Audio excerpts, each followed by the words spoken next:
Hare M L A قائد نہیں ہوتا اور ہر قائد ایم ایل اے ہو سکتا ہے. بات یاد رکھیں. ہماری جو قیادت ہے 5 سالوں میں ہم نے دیکھا نہ ہم محفوظ ہیں، نہ ہماری مسجدیں محفوظ ہیں، نہ درگاہیں محفوظ ہیں، نہ ایجوکیشن ادارے محفوظ ہیں، کوئی چیز محفوظ نہیں ہے. اور یہ سچویشن رہی ہے. لیکن ظلم تو اس وقت ہوتا ہے کہ جب اس کے اوپر کوئی آواز اٹھانے والا نہ ہو، آواز اٹھانے والا نہ ہو.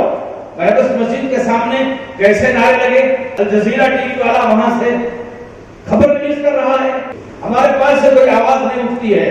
اس کی جس کو آپ نے چنا ہے، منتخب کیا ہے، نمائندگی کے لیے بھیجا ہے، اس کی طرف سے کوئی آواز نہیں. کیا مطلب قیادت کا؟ میں نے کہا ایم ایل اے ہر کوئی بن سکتا ہے، لیکن ہر ایم ایل اے قائد نہیں ہو سکتا. یہ بات یاد رکھیں. بار بار بات آتی ہے قائد محترم کی، قائد محترم کی، قائد محترم کی.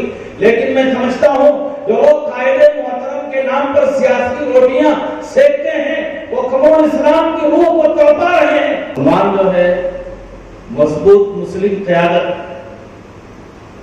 میں سمجھتا ہوں کہ یہ عنوان ہی اپنے اندر ایک پوری دنیا رکھتا ہے اور جو ہمارے مسائل ہیں ان مسائل کا حل بھی ہے.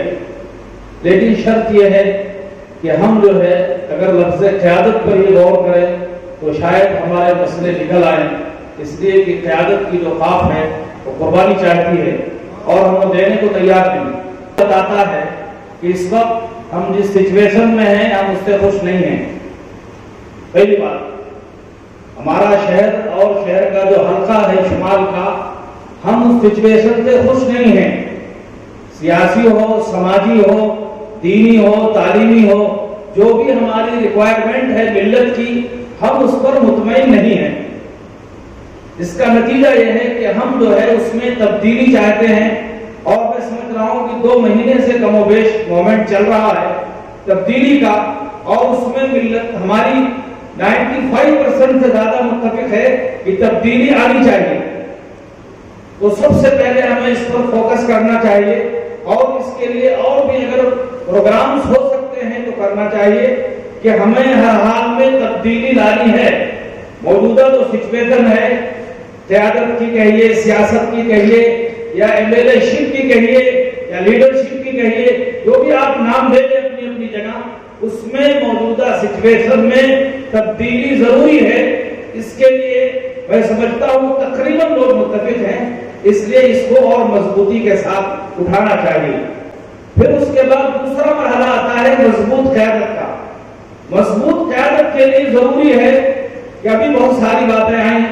ہر کوئی یہ سمجھتا ہے کہ میں ایم ایل اے بننا، ہر کوئی، چاہے وہ اس کی صلاحیت رکھتا ہو یا نہ رکھتا ہو. میں بھی خواہش رکھتا ہوں کہ مجھے بھی بننا چاہیے، سامنے والا رکھتا ہے مجھے بھی بننا چاہیے.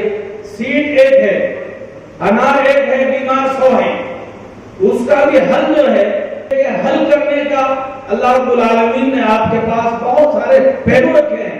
لیکن آج ہماری حالت یہ ہے، اسی ہمارے شہر کے اندر لنگایت کمیونٹی ہے. لنگایت کمیونٹی بھی ہماری مسلم کمیونٹی کے تقریباً اکول ہے.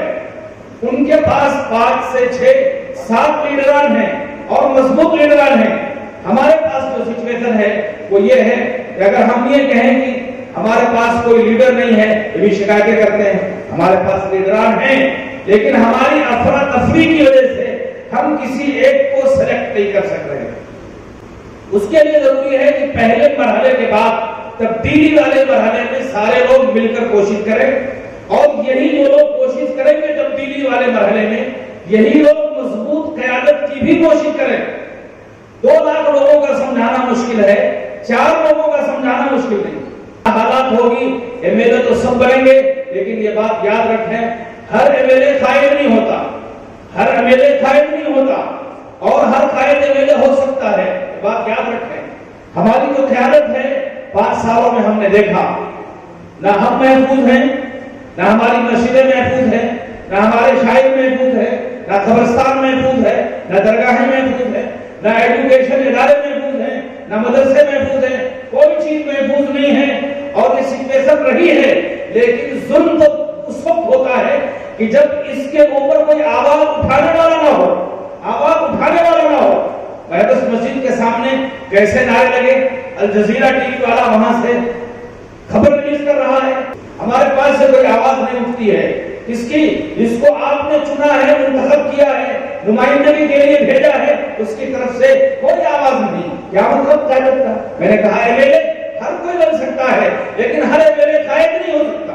یہ بات یاد رکھیں، بار بار بات آتی ہے قائد محترم کی، قائد محترم کی، قائد محترم کی، لیکن میں سمجھتا ہوں جو لوگ قائد محترم کے نام پر سیاسی روٹیاں سیکتے ہیں وہ قوم اسلام کی روح کو توڑا رہے ہیں، اس لیے کہ اس شخص نے کبھی یہ تصور بھی نہیں کیا تھا کہ معاملہ ہوگا۔ میں معذرت کے ساتھ بڑی عزت احترام کے ساتھ بات کر رہا ہوں، لیکن میں یہ بات کہتا ہوں اس کے علاوہ اور بھی بہت سارے مسائل ہوئے ہمارے پاس، بہت سارے مسائل ہوئے۔ یہ ہمارے تاجر حضرات، ان سے کہا جائے کہ ان کو بھی تکلیف ہوتی ہے، ان کے دکانوں پر تالے لگے، ان کے دکانوں پر تالے لگے، اور ہماری قیادت کی کمزوری جو مضبوط مطالبہ ہے، بالکل حق مجازی مطالبہ ہے، ہماری قیادت نے کیا کیا؟ ہماری قیادت ہمارے ان مسلم تاجرین کے دکانوں کے تالے بھی نہیں کھولنا سکی۔ ایک ہارا ہوا کینڈیڈیٹ وہاں جا کر کے بھیک مانگی جا رہی ہے، اپنے تحفظ کی اور اپنے بقا کی اور اپنے سب کچھ کی بھیک مانگی جا رہی ہے۔